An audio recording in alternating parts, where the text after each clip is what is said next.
Հրազդանի համար 1 ավագ դպրոցի տնօրեն Հասմիկ Հայրապետյանը կրթության ոլորտի գիտակ, մարդկային հարաբերությունների բոլոր նրբերանգներին տիրապետող, բոլորի կողմից սիրված ու ընդունված հայուհի է։ Մանկավարժ, ով կարողանում է արդյունավետ կերպով համադրել հմուտ ղեկավարի, բարի մարդու, սրտացավ գործընկերոջ, սիրված ուսուցչի,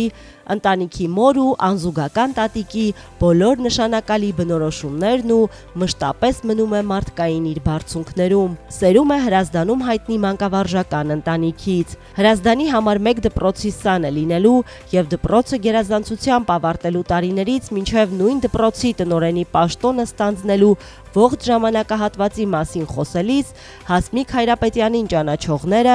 նրա վերաբերյալ արտահայտում են բացառապես դրական խոսքեր, դրական որակումներ ու բարձրաձայնում, որ իրար հաջորդող տարիները նրան ընդամենը դարձրել են առավել իմաստուն ու առավել կատարելագործել նրա դրական հատկանիշները։ Հասմիկ Հայրապետյան։